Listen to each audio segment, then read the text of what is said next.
그러면 각 계약 방법별 이용 방법에 대해서 설명드리겠습니다.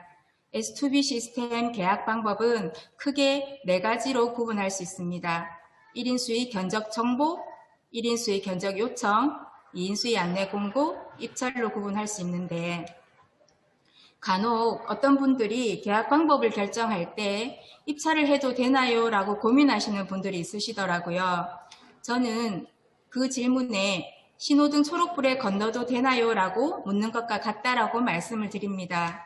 왜냐하면 지방계약법 시행령 계약의 방법에 보시면 계약을 체결하려고 하는 경우에는 이를 공고해서 일반 입찰에 붙여야 한다라고 되어 있습니다.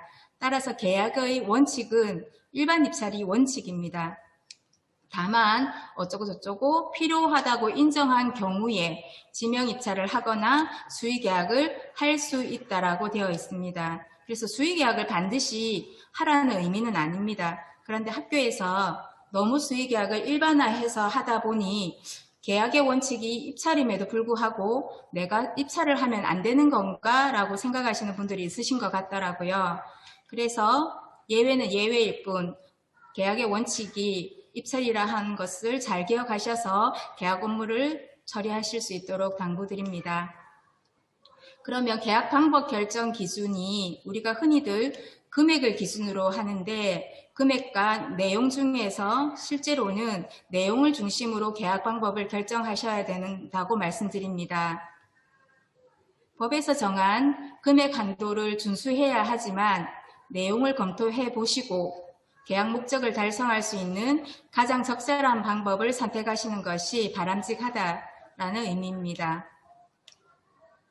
그러면 계약 방법은 아까 말씀드린 것처럼 입찰과 수의계약으로 크게 구분할 수 있는데 그 구분 기준은 바로 계약 이행 능력을 심사하느냐 하지 않느냐로 2가지 방법을 구분할 수 있습니다. 그러면 입찰은 계약 이행 능력을 심사하면 입찰이고 심사하지 않으면 수의계약이라고 이해하시면 되겠습니다. 또 입찰은 계약 이행 능력을 심사한다라고 말씀을 드렸는데 입찰도 일반과 제한 입찰, 또 2단계 규격 가격 분리 동시 입찰로 구분할 수 있습니다. 이 둘을 가르는 기준은 바로 심사 기준이 그 구분 기준이 됩니다. 즉 행정안전부 적격심사 세부 기준, 즉 정해진 것을 이용해서 심사를 하면 일반 입찰이 되고요.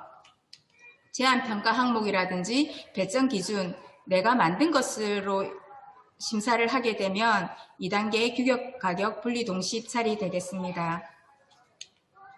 수의계약은 여러분들 너무 잘 아시는 것처럼 1인 수의와 2인 수의로 구분할 수 있습니다. 2가지로 나누는 기준은 바로 지정정보 처리 장치를 이용하느냐 하지 않아도 되느냐로 구분할 수 있는데 1인 수의의 경우에도 지정정보 처리 장치인 S2B를 이용하는데 맞습니다. 하지만 1인 수의에서는 지정정보 처리 장치를 이용하는 것이 선택사항이지만 2인 수의의 경우에는 반드시 이용하셔야 된다는 점에서 차이가 있습니다. 그러면 S2B 시스템 계약 방법별로 특징을 간단하게 살펴보겠습니다. 물론 지역별로 이용금액 기준은 상이한데요. 우리 교육청을 기준으로 설명드리겠습니다.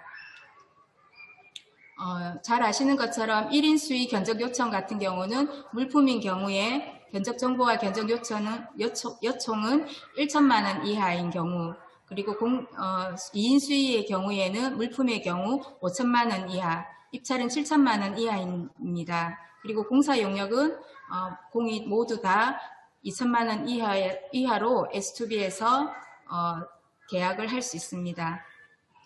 근데 여러분들 잘 아시는 것처럼 코로나19 극복을 위해서 지난 7월에 개정된 지방계약법 시행령의 변경사항은 이렇게 금액이 상한 한도가 증액이 되었는데 12월 31일까지 한시적으로 적용되며 이 한시적으로 적용된 금액 기준에 따라서 S2B 이용 금액 또한 다른 부분은 변경된 사항이 없습니다.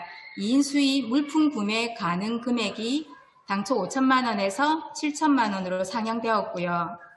또 소기업 소상공인 제한 경쟁 가능 금액이 물품 용역의 경우 2천에서 5천 이하였는데 2천에서 1억 이하로 변경되었음을 알려드립니다. 이렇게 변경된 사항은 12월 말일까지 한시적으로 적용된다는 것은 꼭 기억해 두셔야 될 것 같습니다. 그럼 각 계약 방법별로 한번 특징을 살펴보면 먼저 1인 수익 견적 정보는 쇼핑몰 형태로서 지정정보 처리 장치 중에서 유일하게 신용카드 결제가 된다는 특징이 있습니다. 또 업체와 협상이 가능한 수의시담 기능과 담아둔 물품 내역을 그대로 자동 첨부해서 공고로 연계하는 기능이 있어서 간편하게 이용하실 수 있습니다. 그리고 개인 이용자들은 1인 수익 견적 정보 이 항목만 사용하실 수 있습니다. 또 1인 수익 견적 요청의 경우 1인 수익 견적 정보와 마찬가지로 수의시담을 할 수 있고요. 또 지역 선택이나 업체 선택을 해서 계약을 진행할 수 있습니다. 또 한 개 또는 다수의 업체로부터 견적을 받을 수 있기 때문에 비교 견적을 통해서 예산 절감을 극대화할 수 있습니다.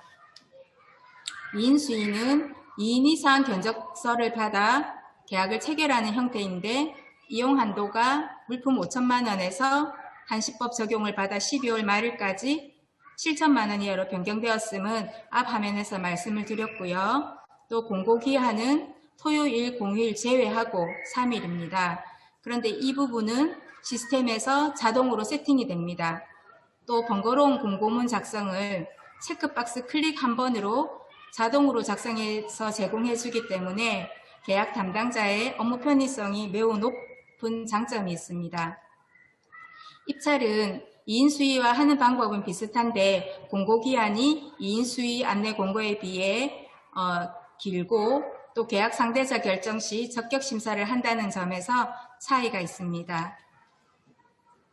제가 공고기한을 계약 방법별로 한 번 더 살펴볼까 하는데 1인 수의 견적 정보의 경우에는 1인 수의 견적 정보와 견적 요청은 정해진 공고기한에 제한이 없습니다. 다만 2인 수의의 경우에는 토요일, 공휴일 제외하고 3일이고요. 입찰은 토요일, 공휴일 포함해서 7일이고 긴급한 경우에는 5일로 처리하실 수 있습니다. 실제로 계약 업무를 처리를 하시다 보면 1년의 과정들이 이렇게 좀 길게 처리를 해야 됩니다. 그래서 이렇게 계약 업무를 처리하실 때 계획을 하실 때는 역산을 해서 업무 처리 계획을 수립하시는 것이 좋습니다. 그래서 계약 업무는 내가 필요로 하는 계약 목적이 달성되어야 하는 시기로부터 역산을 해서 업무 계획을 수립하시면 편리하신데요. 먼저 내가 언제까지 필요하다. 물품인 경우에는 언제까지는 납품을 받아야 한다. 공사 용역도 언제까지는 완료해야 된다 하는 어떤 시점이 있으실 겁니다. 그러면 이 날로부터 거꾸로 언제까지는 계약을 해야 되겠네. 또 계약을 하고 납품이라든지 여러 가지 그 공정이 또 있기 때문에 그런 것까지 감안하셔서 계약을 언제까지는 체결해야 되겠다. 또 이렇게 계약 체결한 날로부터 거꾸로 입찰서 제출 마감일을 결정을 하시고 제출 마감일 전으로 해서 공고기간, 법에 정해진 공고기간을 설정을 하시고 그 전날로 공고일을 설정해서 또 때의 경우에 따라서 금액에 따라서 사전규격 공개도 해야 하기 때문에 사전규격 공개가 필요한 경우에는 또 어느 정도 시간이 또 걸리겠다. 그래서 역으로 최종 사업 담당자에게 품위라든지 그 다음에 과업 지시 내용이라든지 그런 것들이 언제까지는 완료되어야 한다. 그래야 업무가 원활하게 진행될 수 있다라고 사업 담당자에게 사전에 안내하시면 업무가 정상적으로 처리될 수 있을 것 같습니다.